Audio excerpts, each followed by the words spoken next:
It all begins at the Defense Information School at Fort Meade, Maryland. Since 1965, DINFOS has trained military communicators to tell the Army, Navy, Air Force, Marine Corps, and Coast Guard story through words, photographs, video, graphic design, and other mediums of communication. Those skills have never been more important to the U.S. military than they are now during the global war on terrorism. On the streets of Iraq, in the hills of Afghanistan, in the Persian Gulf, and on the ground in the Horn of Africa, military communicators have shown bravery, honor, valor, and commitment to their craft.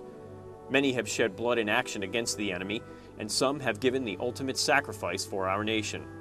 As we pay tribute to these service members who represent the heroes of communication, it is only fitting that we direct some of our attention to ourselves and tell our stories. You know, it's funny.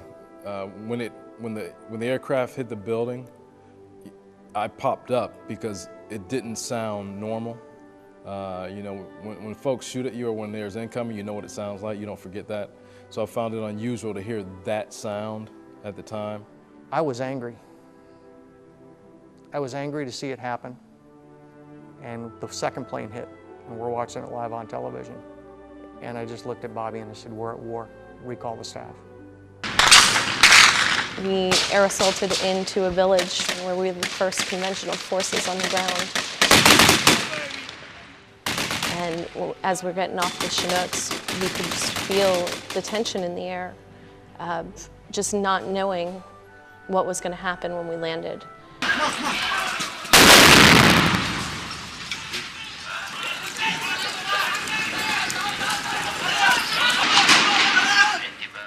The first thing, I gotta be honest with you, the first thing that I had to get over was the smell. I've never smelled anything like it, and it was nauseating. You know, it smelled like, you know, pieces of raw meat all around, and that was just a kind of realizing that those smells and the blood that you saw were actually human beings. A rocket had gone through the window and impacted the door jamb and blew debris and rebar and concrete all in that area where I would have been standing had I gotten up just a minute before.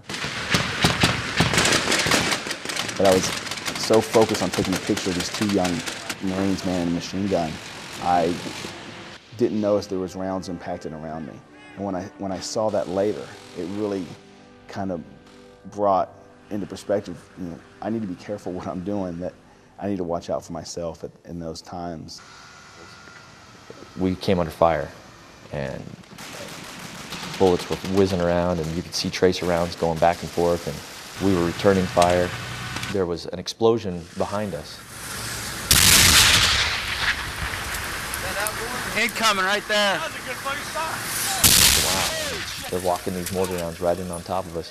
Got hit in the face. Is that? And if they just shot one more on the track that they were going, they would have got us. And brought back the pictures and gave it to his wife and his newborn son. He never had a chance to hold.